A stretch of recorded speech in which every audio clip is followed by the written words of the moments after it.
says Madhya 3. It's Madhya 16, right? Anyway, the Lord attempts to go to Vrindavan. Sorry, chapter 16. Text 156 and 157. 158, 159. There's a purport for 159, so I'll just read through 156 onwards. Tabi Odra Deshisema Prabhu Chali Ailad Tataraja Adhikari Prabhure Milila. When Sri Chaitanya Mahaprabhu finally arrived at the border of the state of Orissa, a government officer came there to meet him. Dina dui charitenho karila sevana age chali barise kahi vivarana. For 2 or 4 days, the government officer served the Lord. He also gave the Lord detailed information of what was ahead. Majapaya vanarachara agiyadikara tangrabai patikeho nari chalibara. He informed the Lord that the territory ahead was ruled by a Muslim governor who was a drunkard. Out of fear of this king, no one could walk the road freely. So Madhya means liquor or wine. Majjapa means one who drinks wine or alcohol. This is the Muslim governor. So we're on text number 159, so please repeat after me.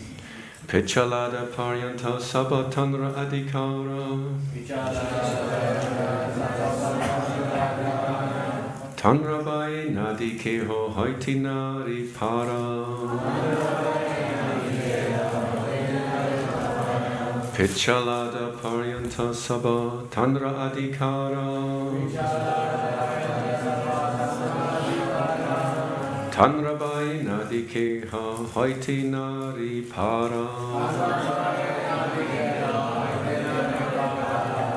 Pichalada paryanta sabha tanra adhikara Tanrabai nadikeho hoiti nari para.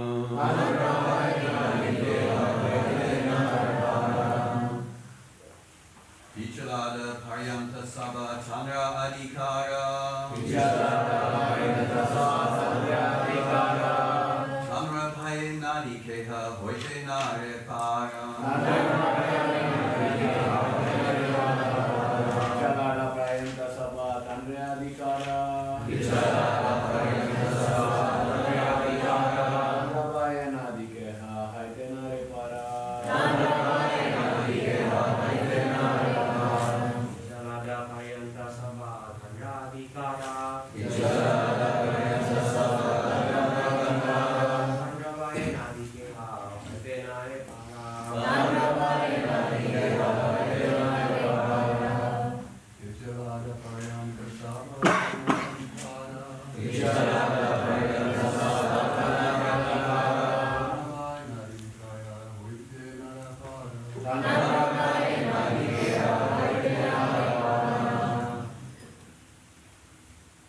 Ladies?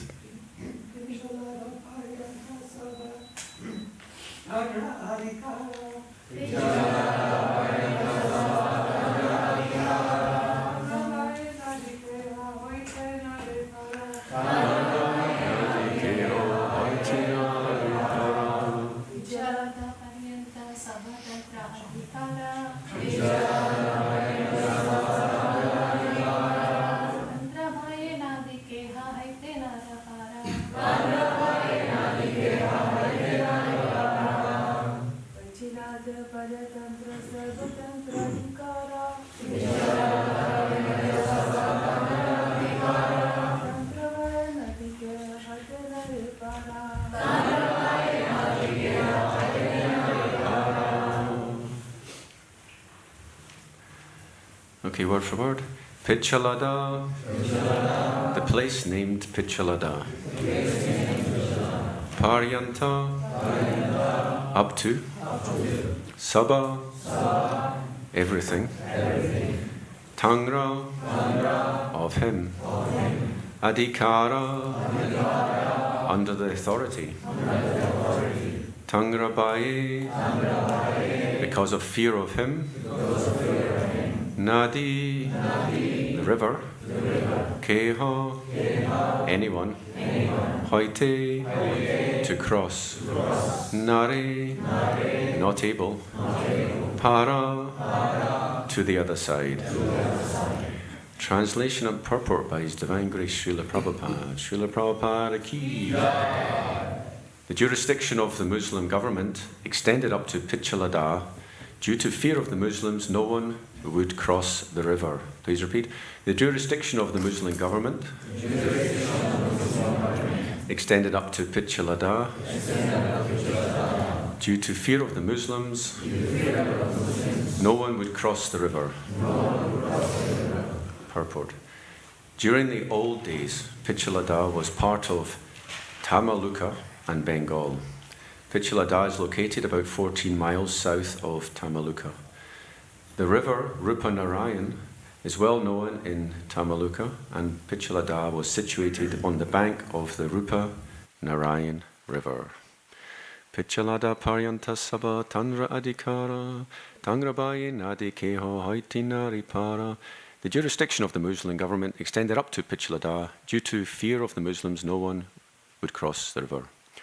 Om Jnanatimirandasya Jnananjana Salakaya Chakshurun Militam Yena Tasmai Shri Gurave Namaha Shri Chaitanya Manobistang Stapitam Jena Bhutale Swayam Rupa Kadamahyam Dadati Swapadantikam Vandehang Shri Guru Shri Yuta Padakamalang Shri Gurun Vaishnavangscha Shri Rupam Sagrajata Sahagana Raghunathan Vitangs Tang Sajivam Sadvaitam Savadutam Parijana Sahitam Krishna Chaitanya Devam Shri Radha Krishna Pada Sahagana Lalita Shri Vashakan Vitangscha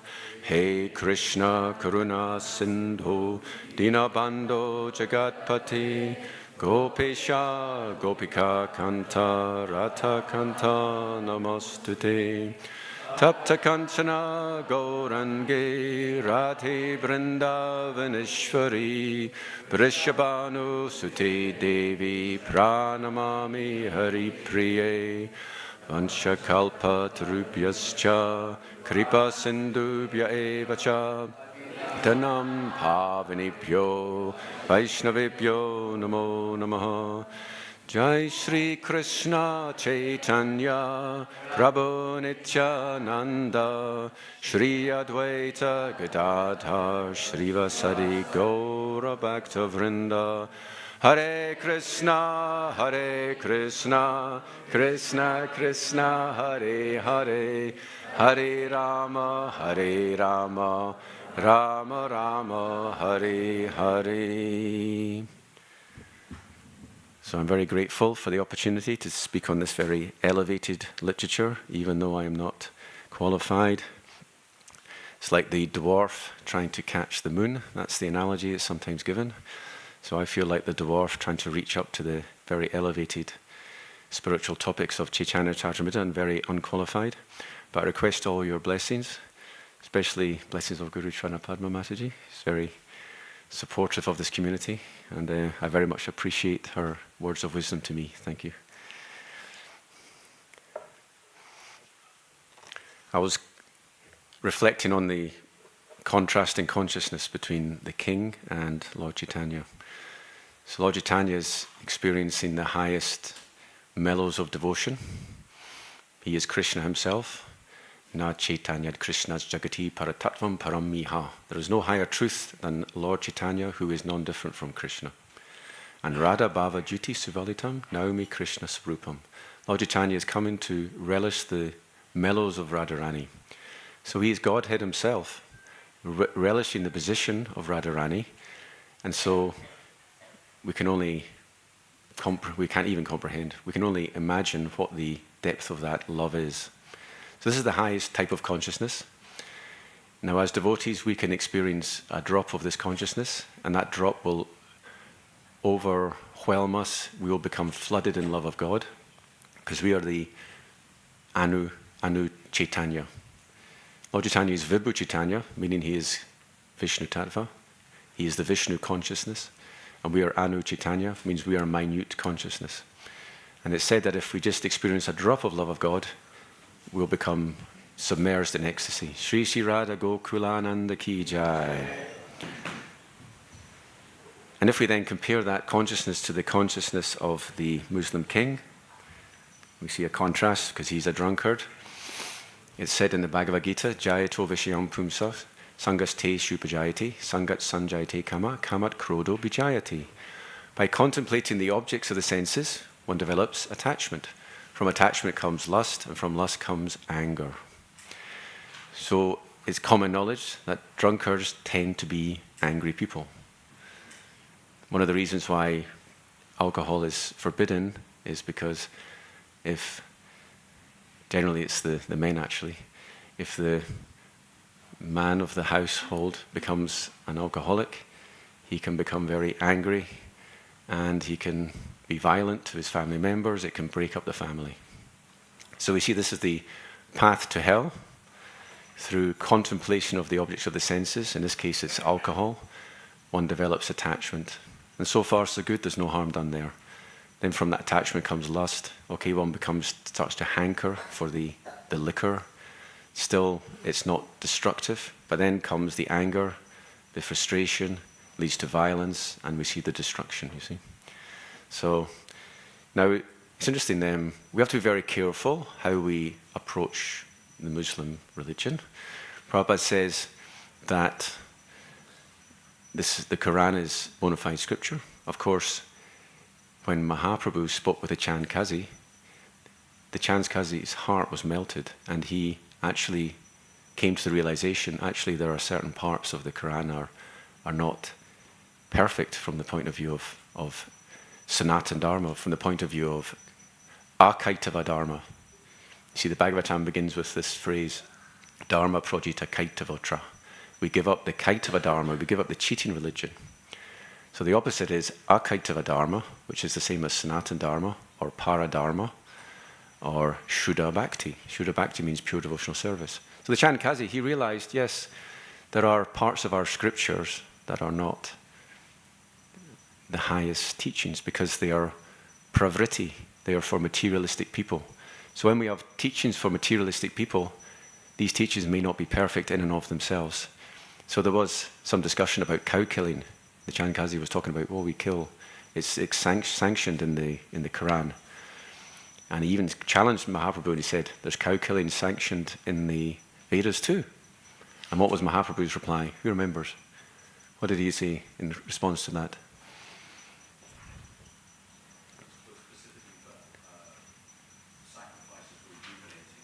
Exactly. The sacrifice is to rejuvenate the animal. So the cow was actually given a fresh body. So it was actually, the Brahmins were qualified to do that. And it's said in the Kali Yuga, that is forbidden. Why? Because the qualified people do not exist anymore. Therefore, this type of cow sacrifice is forbidden in Kali Yuga. So, but having said all that, Prabhupada makes it very clear that the Quran is authoritative literature, it's sacred literature. And actually, in discussion of the offences to the holy name, it is said that if you consider the names of Krishna to be ordinary names, that is actually a nama parad, they're actually spiritual names. And that applies not only to the names in the Vedic literatures, but it also applies to names like Allah, Jehovah, etc. So we have to understand the very elevated spiritual potency in the names of Allah, Jehovah, etc. All bona fide names of God are potent. And Prabhupada says that actually to become self-realized, you don't need to know any particular language. Therefore, Sanskrit, although it's very helpful in analyzing scripture, is actually not necessary. So, it's said in the Adi Lila, Apani Karimu Bhakti Bhava Angikari, Apani Achari Bhakti Shikaimu Sabari. Lord Chaitanya, he comes to take the mood of the devotee. I've already mentioned that, he's the mood of Radharani, but he also comes to teach Apani Karimo Bhakti Bhava Andikavi, Apani Achari Bhakti Shikai Musabari. He comes to teach everyone. So I was reflecting, the Lord's teachings are twofold in this particular chapter. Not only does he teach by instruction, like for example, he taught the residents of Kulina Gram, who is the Vaishnav. And actually, every year, the residents of Kulina Gram were coming, and they would ask the same question to the Lord 3 years in a row, and he gave a different answer each time. Their question was, who is a Vaishnav? And he said, one who chants the name of Krishna is a Vaishnav. The next year, he said, one who's always chanting the names of Krishna is a Vaishnav. And in the third year, he said, one, simply by seeing that person, if one chants the holy names of the Lord, then that person's a Vaishnav. Actually, that's Vaishnava Pradhan. And these categories can be considered to be Kanishta, qualification, Madhya, and Uttama. An Uttama Adhikari is someone who just by seeing that person, you feel inspired to chant Hare Krishna. And actually, Bhaktivedanta Thakur discusses this particular Leela in the Jaiva Dharma, which is one of his greatest books. Prabhupada said there are 2 books of the many books of Bhaktivedanta Thakur are very special. One of them is Jaiva Dharma, one of them is Chaitanya Shikshamrita. So in Jaiva Dharma, Bhaktivedanta Thakur explains that actually this instruction, we may think that this person's a Kanishta if they only chant the name once. But he says actually this is referring to someone who chants Shuddhanam, the pure name, once. So actually a Majjhimadhikari is someone who can chant Shuddhanam even once. So we shouldn't think that if someone just chants the holy name once, that's referring to a Kanishta Adhikari. In this particular context, is referring to a Majjhima Adhikari, somebody who chants the pure name. So the Lord's giving teachings, but he also teaches by example. And the example he's given here is to spread Krishna consciousness, he's going to travel everywhere, including to dangerous places. We have here the example of the Muslim king who's a drunkard. So it's a dangerous place.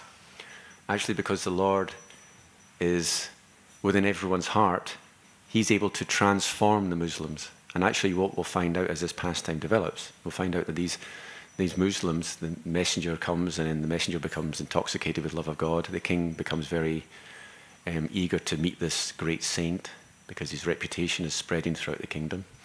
And we see the Lord, because he's within the heart of everyone, he can transform the Muslims. So great potent preachers are able to do that. Narad Muni is an example. He was able to transform Mrigari the hunter. But it's said, if we're not on that level, we should keep away from envious people because it only makes things worse if we try to preach to them. And it's actually one of the offences to the holy name to instruct a faithless person about the glories of the holy name. Now Mahaprabhu, being very, very naturally very, very potent, he's able to convert the Muslims. And it said, Narayana para sarve nakutasthana bibhati svargapavarga narakesh apito yatanartanaha. That this is what actually Lord Shiva tells Parvati, that a pure devotee of the Lord, Narayana Parasarve, Nakutasthana Bibhati, he's fearless in all situations. So, Svargapavarka Narakesh Apituryata Darshanaha. He sees equally whether he's in the heavenly planets or in the hellish planets. His vision is equal, he's very sober. And his business is simply to serve Krishna. So therefore a Vaishnav will go to hell to serve Krishna. Mahaprabhu is prepared to go to this kingdom which everyone's afraid of because of this Muslim king's a drunkard. Why? Because that's his service attitude, and he's teaching us that we as Vaishnavas should try to be fearless in our preaching. One time Prabhupada was asked, is Bhagavad Gita taught in the hellish planets? It was actually Krishna Avesh asked this question when he came to London. And he said, this is the hellish planets. London's a very hellish place. Because I'm from Britain, I'm used to the clouds every day. But you've noticed when other people come to London, they're like, the weather's horrible. I said, we're just used to it. We get used to it, So anyway. So we should take this example. And actually Narad Muni, he's a perfect example. Even as a child, he had the moment's darshan of the Lord. He got the nectar from the Paramahamsas. He took the food that they had eaten, so he took their remnants, and he became a very advanced devotee. And it's said that when he had that darshan afterwards, he became very, very disturbed because the darshan had disappeared. But he just served the Lord. Prabhupada explains that service, doing Sankirtan, is the same as seeing the Lord. So he's actually seeing the Lord in his activities. But it's described that as a child, he would go through the forests where the wild animals were, all the dangerous places, and that was just part of his development, that he'd become fearless. So as Vaishnavas, we have to be prepared to embrace fearful situations, and we don't bottle it, right? We have to be very, let's just say, uncompromising in our attempt to spread Krishna consciousness. Now, this chapter is called The Lord's Attempt to Go to Vrindavan. And this is philosophically a very deep topic. There's during the Ratha Yatra, this was, I think, was chapter 13, Mahaprabhu, in the mood of Radharani, he says, Anyara hridaya mana, mora mana Vrindavan, mani vani eka kori jani. He said, for others, their heart is their mind, but for me, my mind is Vrindavan. Mani vani eka kori jani. The man, mind, and van, forest are one. So this is Krishna consciousness. And I'm going to read to you a little purport which explains the connection between Krishna consciousness and Vrindavan. It's actually from Madhya Lila 13, 137. The mind's activities are thinking, feeling, and willing, by which the mind accepts materially favorable things and rejects the unfavorable. This is the consciousness of people in general. But when one's mind does not accept and reject, but simply becomes fixed on the lotus feet of Krishna, then one's mind becomes as good as Vrindavan. Wherever Krishna is, there also are Srimati Radharani, the gopis, the cowherd boys, and all the other inhabitants of Vrindavan. Thus, as soon as one fixes Krishna in his mind becomes identical with Vrindavan. In other words, when one's mind is completely free from all material desires and is engaged only in the service of the Supreme Personality of Godhead, then one always lives in Vrindavan and nowhere else. So actually it's said in the 16th chapter, if we recall, earlier on there's the pastime where Gadadhar, Pandit, this is Radharani, she in her role in Chaitanya Lila is to take sannyas, Kshetra sannyas, she's Gadadhar Pandit, and she, or Gadadhar Pandit, did not want to be bereft of the association of the Lord. So he's leaving Nilachala, and Mahaprabhu chastises him and says, you've made a vow. Kshetra sannyas means you've made a vow to stay in this place, and you should worship Tota Gopinath, deity. And he says to, Gadadhar Pandit says to Mahaprabhu, Jahan to me, say Nilachala. Wherever you are, that is Nilachala. In other words, I'm not leaving Nilachala. Nilachala means Jagannath Puri. I'm not leaving, I'm actually, because I'm with you, I'm still in Nilachala. There's a similar story when Mahaprabhu tried to go to Vrindavan after taking sannyas. He was tricked by Dvaitacharya and Nityananda Prabhu. So he came to the Ganges, and it had already been arranged that some children would tell Mahaprabhu, oh, this is the Yamuna. So he's looking for the Yamuna. He's intoxicated with love of God. He's thinking, I want to go to Vrindavan, and he's trying to go to Vrindavan. And then he bathes in the Yamuna. And then after bathing, Dvaitacharya suddenly appears with some coupons to give him. And then he suddenly realizes, wait a minute here, I thought I was in Vrindavan. You know, the boy said that this was the Yamuna River. What's going on? And Acharya Kohe, Jahan to me, say Vrindavan. Dvaitacharya says to him, wherever you are, that is Vrindavan. And this is a meaning on several levels. It's said that the western bank of the Ganges is actually water from the Yamuna. Because if you look at the Triveni, the Yamuna flows all the way across India, and it joins the Triveni, it joins the Yamuna, Saraswati, and Ganges are all like one river eventually. Of course, the Saraswati is dried up. But it said at the eastern bank, that's like the Ganges. The western bank is the Yamuna River. So Advaitacharya says, well, because you were swimming on the western side, you actually were in the Yamuna. But of course, the real meaning is wherever Mahaprabhu is Vrindavan, because his consciousness is Vrindavan. So we sung the bhajan, and let's talk about this bhajan because it very much connects to this.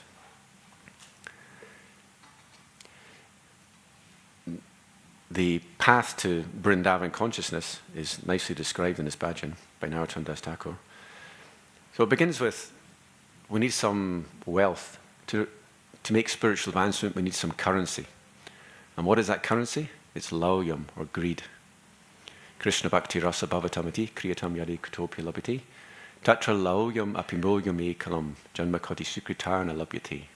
The qualification to ultimately enter into the path of Raganuga Bhakti, which is what will take us to Vrindavan, is lauyam, or greed for it. And where does that greed come from? Who knows? Where do we get this greed from? Association. Deepak has all the answers today. Association.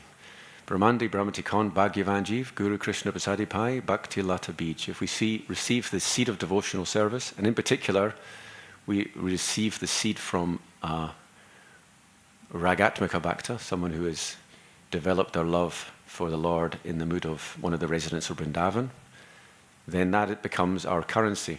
So Narottam Das Thakur, he begins this bhajan, Gauranga Baliti Hobi Pulaka Sharira Hari Hari Boliti Nayani Babi Nira.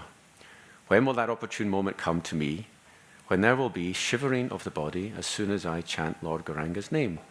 And after the shivering, while chanting Hare Krishna, when will there be tears pouring down from my eyes? So we see the qualification. He is longing. He's longing for spiritual advancement. And if we don't have that longing, I don't have this longing. I don't cry when I say Gauranga or Nityananda. But I know that that is where I have to come to if I'm actually going to make advancement. Because that longing will lead to a type of spiritual suffering where one feels separation from the Lord. And that will burn up material karmas, and it will lead us to the lotus feet of the Lord. So the next verse, this is how we get Vrindavan consciousness. It's all very sublime. Ar kabi nitai chander korana hoibi sangsara basana mora kabi tucha hobi. And when will Nityananda bestow his causeless mercy upon me, so that my desire for material enjoyment will become very insignificant? When will that time come? So we see that the way to develop our Krishna consciousness is through Lord Nityananda. And there's a lovely pastime in Chaitanya Charitamrita that exemplifies this. One of the Goswamis, he had the association of Lord Chaitanya, but in order to get that, he first of all had to get the mercy of Lord Nityananda. Which Goswami am I referring to? Raghunath Das Goswami. And what's the pastime? Panihati festival, correct. So the Panihati festival means that's the festival where Raghunath Das Goswami, he comes and from a distance, he offers his Dandavat pranams to Lord Nityananda. And Lord Nityananda pulls him in and says, you thief. He thinks he's trying to get the benefit of bowing down, but no recognition. So he pulls in Raghunath Das Goswami, gives him the dust of his feet, he puts his feet on his head, and he instructs him, please feed chip rice and yogurt to all the devotees. So he arranges for this Panihata festival, and if you go to what used to be the Prasad room, it's now the Bhakti Lounge, there's a big picture, and you'll see all these sadhus in the water, and they've all got their pots. So feeding the Vaishnavas, getting the mercy of Lord Nityananda, that enabled Raghunath Das Goswami to ultimately get the association of Lord Chaitanya. So we're the same, we need to get the mercy of Lord Nityananda. And then the next verse, this is where we get the Vrindavan consciousness. Vishaya Chariya Kabi Shuddha Hobiman Kabi Hama Herabo Shri Vrindavan. When my mind is completely purified, being freed from material anxieties and desires, then I shall be able to understand Vrindavan and the conjugal love of Radha and Krishna, and then my spiritual life will be successful. So that's the key to it. If we just give up all this material desires, it's like when you have a radio. if you get all this hissing, right, it's not tuned in. All these material desires are the background noise that's stopping us from developing our original consciousness, which is love of Godhead. So what this bhajan is telling us is, if we can actually go beyond our material desires, then we will actually become purified, and then Vrindavan will be wherever we are. You know, and had the good fortune to be in Vrindavan just several months ago, and I liked it so much that a week after I arrived back, I booked another flight to India. So I'm hopefully going back to Vrindavan, but first to Mayapur for Gaur Purnima, God willing. And it's just such a wonderful place. I would get up, go to the Mangalarti most days, not every day. And sometimes after the morning program, I would just jump in a rickshaw and I'd go to Govardhan Hill, do Govardhan Parikram, which is about 20 kilometers. And by the time I finished it, I started about 6 in the morning. I mean, it was maybe about 10 o'clock I'd get to Radhakund, Shamakund, and then back to the Vrindavan by about 12 o'clock. And then if you go beyond Govardhan, you can go to Barshana, and that's a wonderful place. You know, they're so Radha conscious there. Everyone's saying Radhi, Radhi. The Barshana the temple's built on a hill. And that hill is said to be Lord Brahma. Lord Brahma, he wants to get the dust of the divine couple, so he takes the form of a hill, and his service in Vrindavan is this hill. And the hill has 4 peaks, which correspond to the 4 heads of Lord Brahma. Now, if you go further away, you go from Barshana, you can go to Nandagram, and on the way, there's a place called Sanket. That's where Radha and Krishna used to meet for their daily pastimes. It's roughly halfway between Nandagram and Barshana. So at Nandagram, there is a hill there, which is said to be Lord Shiva. And it's got 5 peaks, because Lord Shiva has 5 heads. Now, if you go to Nandagram, as you come into Nandagram, if you turn left, you can go to Brindakund. Brindakund's a lovely spiritual place. It's been nicely renovated. And there's a lovely, beautiful road now from the main road to Brindakund. It's been nicely laid. I was actually very impressed with the devotion that the residents of Vrindavan have for the holy places. Because usually when we go to India, we see there's a lot of rubbish around and it's a bit disorganized.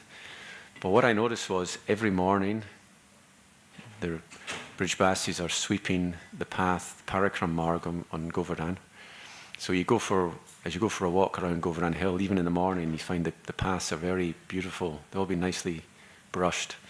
And they do this service to Govardhan Hill. So it's very, very inspiring. So I'm just looking forward to going back again and going to these places. And if you go in these pilgrimage places, you get spiritual advancement, because it's obviously one of the 5 most important angas of devotional service. So I'll just conclude this part, but we'll talk a little bit about Narottam Das Thakur, because it's Appearance Day. But let's just go back to the story of how Lord Chaitanya tries to go to Vrindavan. I mentioned the first time was just after he took sannyas, and he was tricked by Advaitacharya. And then Advaitacharya took him to his house in Shantipur. And then this was a wonderful opportunity for Sachi Mata to have darshan again, because she's feeling deep separation that her son has taken sannyas, and she's able to have darshan of the Lord. And actually, I think, if I remember rightly, Rupa Vilasprabhu was talking about this pastime when Lord Nityananda and Lord Chaitanya were there taking prasadam from Advaitacharya. And at that time, Lord Nityananda is like, this isn't enough prasadam. You know, this is nothing, I'm really hungry, you're not feeding me properly. And Lord Chaitanya was like, why are you feeding me so much? I'm a sannyasi, I should be renounced.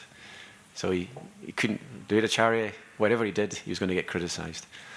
And was it Nitai? I think Nitai, was it Nitai or Chaitanya who flung the rice? Was it Nityananda? He flung the rice in anger, and it hit Advaitacharya, and he went into ecstasy, just being hit by the rice that had been touched by Lord Nityananda. So that was the first time that the Lord tried to go to Vrindavan, but he didn't succeed. So now we're in chapter 16, and the Lord's making another attempt. So is his attempt successful? Who knows? Does he manage this time round? He actually doesn't manage. Now in this chapter it's mentioned very briefly. There is a pure Vaishnav called Nrsingananda. And when the Lord was attempting to go to Vrindavan, in his mind, Nrsingananda was creating a path to Vrindavan for the Lord to walk along. And he was, in his mind, there were bathing ghats on the side of the road. There were stemless flowers decorating the road. And he's going through this meditation, and he then gets to a place called Kanai Natashala. And then his meditation breaks. He couldn't go further. And then he realized, and he told the devotees, he said, the Lord will not make it to Vrindavan. Because he understood his meditation, he couldn't create the path to Vrindavan all the way. So he said, the Lord will stop at Kanai Natashala. And that's exactly what happened. The Lord, he had second thoughts. He actually met Rupa and Sanatana Goswami at Ramakeli. And at that time, the Goswamis, they said to him, well, you know, it's not actually good to go to Vrindavan in a big group, because the Lord had already attracted a large following. So the Lord was reflecting on this, and he decided, you know what, I don't want to go to Vrindavan with this big crowd of people. So he turned back, you see. So this was not successful. But we'll find shortly in future chapters of Madhya Lila, the Lord finally will succeed. And he'll go into great ecstasy, and he'll renovate, or he will instruct the Goswamis to renovate the places of pilgrimage. He'll discover Radhakund. Lord Chaitanya rediscovered Radhakund. So, I'm going to now, if I can get my phone to work, I'm going to talk a little bit about Narottam Das Thakur.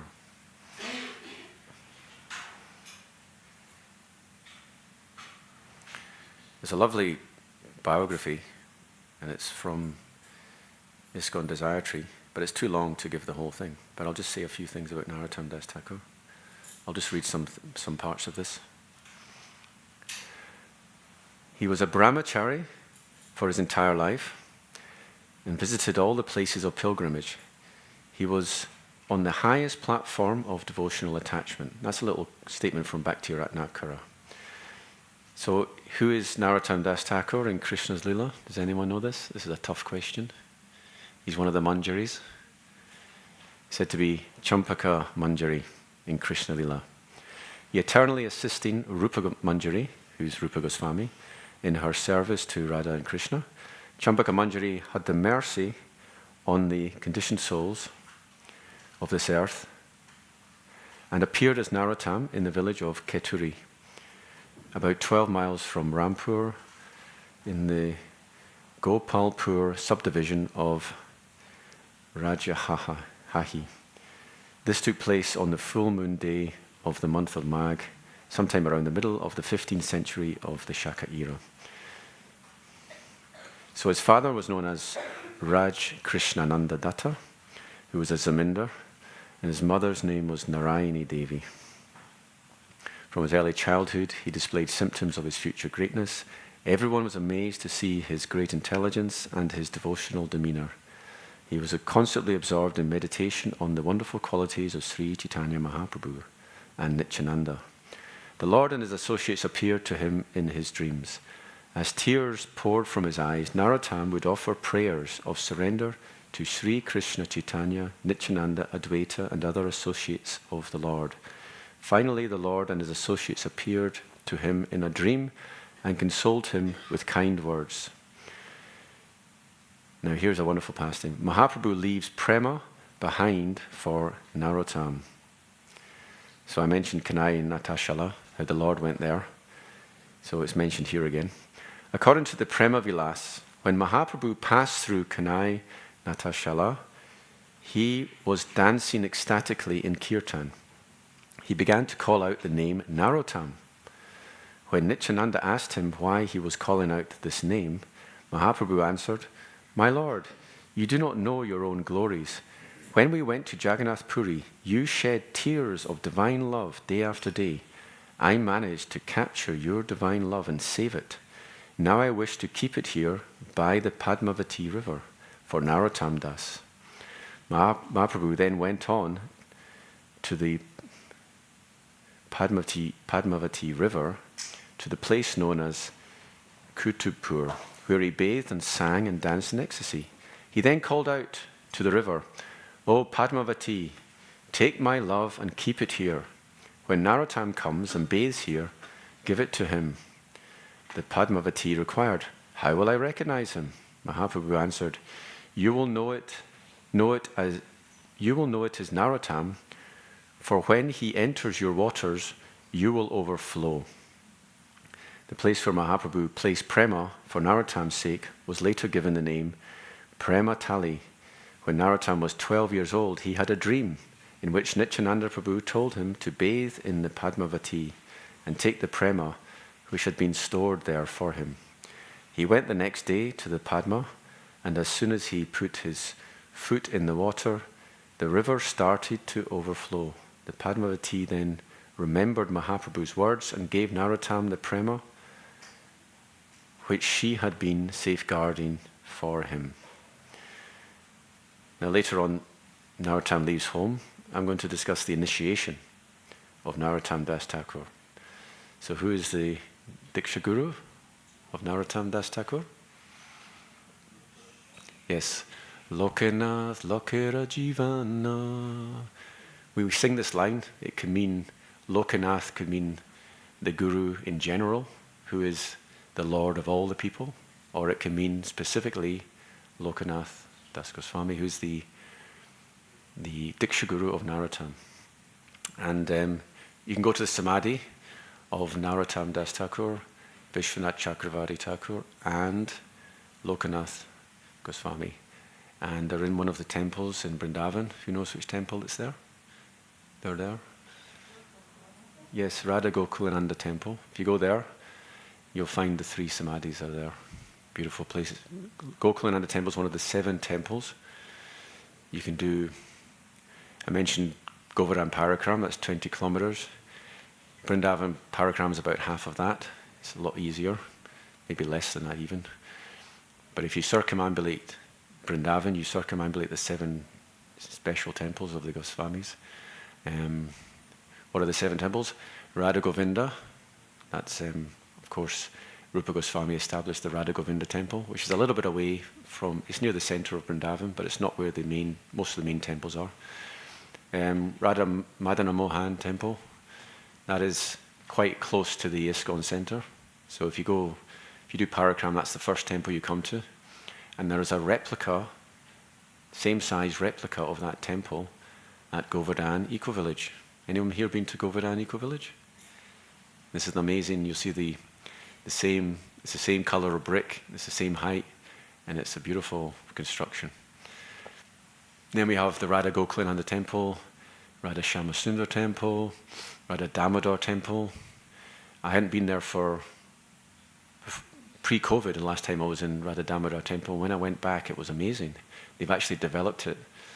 I think it looks like there's kirtan going on pretty much all the time. Every time I went there was a kirtan group there. And it's very famous. You've got Prabhupada's rooms there. They've always been kept very nicely. But there's a big, massive Panchatattva deities there. And it's a very busy temple. Then we have the Radharaman temple. So I decided I wanted to try some of the prasad at the Radharaman temple. So I bribed my way in. I gave a nice donation to the pujari. And so he said to me, come tomorrow. So I came for lunch and I went behind and he showed me the kitchen where the flame has been burning for over 500 years. And I sat down and a group of us, we had prasadam. It was absolutely ecstatic prasadam. If you get the chance to take prasadam at the Radha Damodar temple, then please take the chance. It's beautiful prasadam. And Radha Gopinath temple, that's the other. I think I've mentioned all 7 now. Shyamasundar, Gopinath, Damodar, Radha Damodar, yes. So, why did I mention this? Oh yes, I was mentioning how you can go to the Samadhi of Lokanath Swami and Narottam Das Thakur and Vishwanath Chakravarti Thakur. So Vishwanath Chakravarti Thakur is coming in the same line. He is coming from Narottam to Vishwanath Chakravarti Thakur. So I'm going to talk about the initiation of Lokanath Swami. The Prema Vilas also describes how Narottam took initiation from Lokanath Goswami. Narottam was born on Maghi Purnima. His renunciation took place on the Kartik Purnima, and he was initiated by Lokanath on the Shravan Purnima. So it's all about Purnimas. Lokanath Goswami is considered to be a personal associate of Sri Chaitanya Mahaprabhu. Indeed, he was the first Gaudiya Vaishnava to be instructed by the Lord to go to Vrindavan, along with Bhugarva Goswami.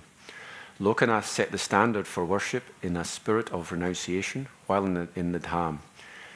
He was a Vikta Anandi Vaishnav, which means, I think it means it takes pleasure in, he likes to be in solitude. He took pleasure in worshipping the Lord in solitude. In this spirit, he had vowed not to take any disciples. This is interesting.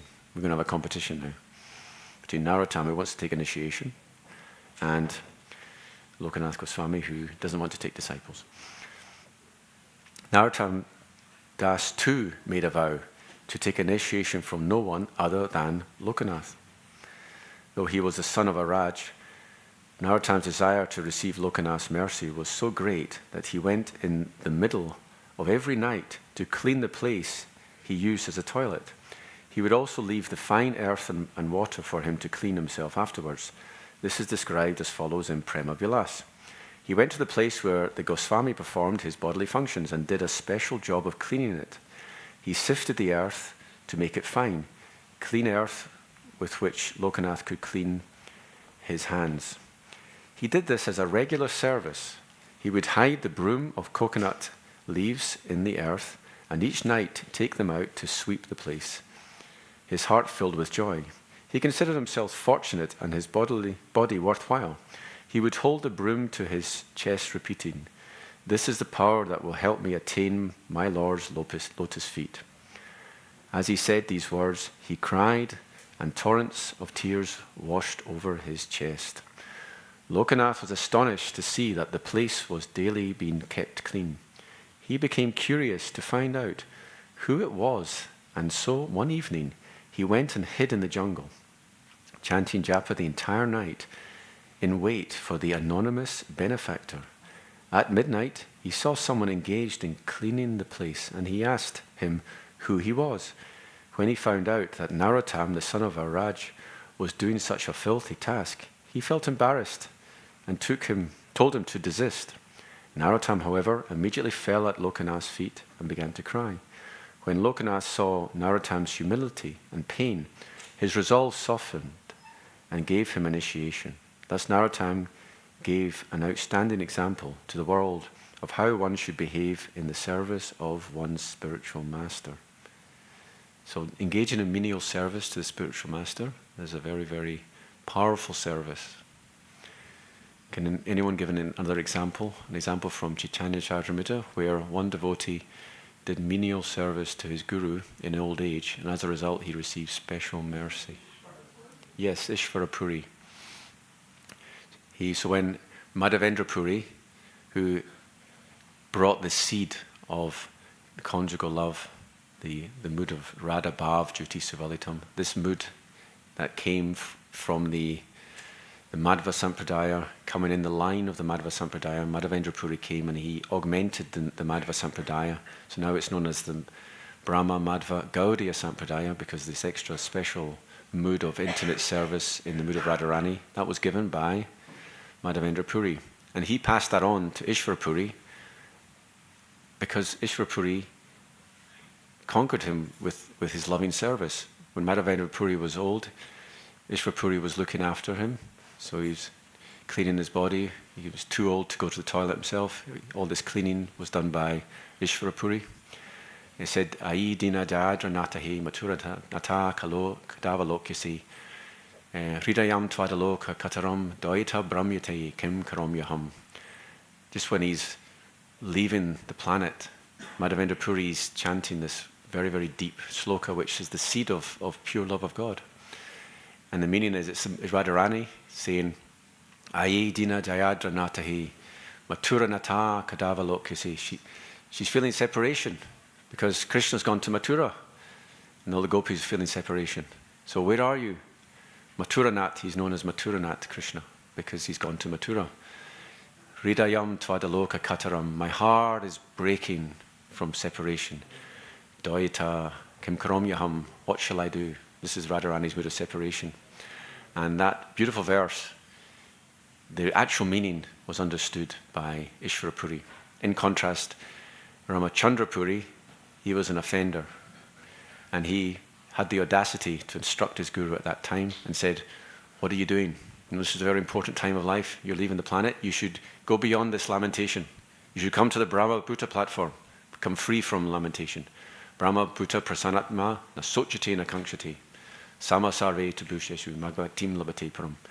So he's given this instruction. And what did Madhavendra Puri do? He was so disgusted. He said, leave. I do not want to see your face. And he banished him. And that made Ramachandra Puri an even greater offender after that. And later on, of course, he's criticizing Lord Chaitanya for overeating. So yeah, that's a lesson to us all. If we offend a great Vaishnav, our karma will be that we'll become even more offensive. So I've run over a bit. I'll just mention quickly the festival of Keturi. Remember that Narottam Das Thakur was born in Keturi, and later on he was preaching in Keturi, and he organized the first ever Gaur Purnima festival. And during the kirtan of this Gaur Purnima festival, the Panchatattva manifested to the devotees. So the reason we celebrate Gaur Purnima is all because this was inaugurated by Narottam Das Thakur. Narottam Das Thakur ki, Chaitanya Charitamrita ki, Nitai Gaur Premanandi. So it's 9 o'clock. We've just got a few minutes left if anyone wants to make any comments or questions or corrections.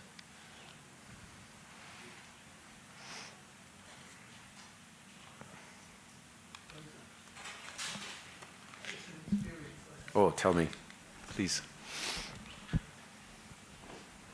Thank you. I went to Radha Raman temple. Hari Sori was making an appeal for donations for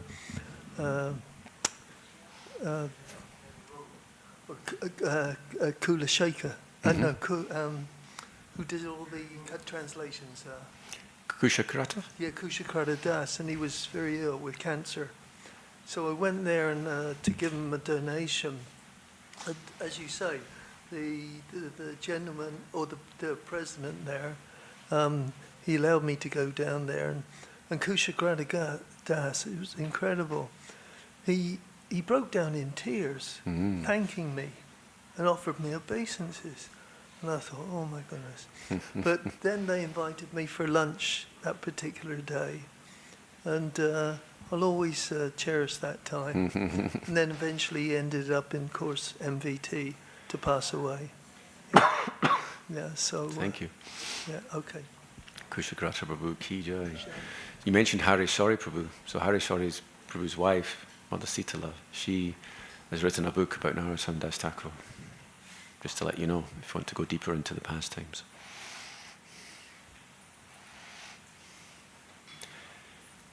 Prasadam time. Srila Prabhupada ki jai.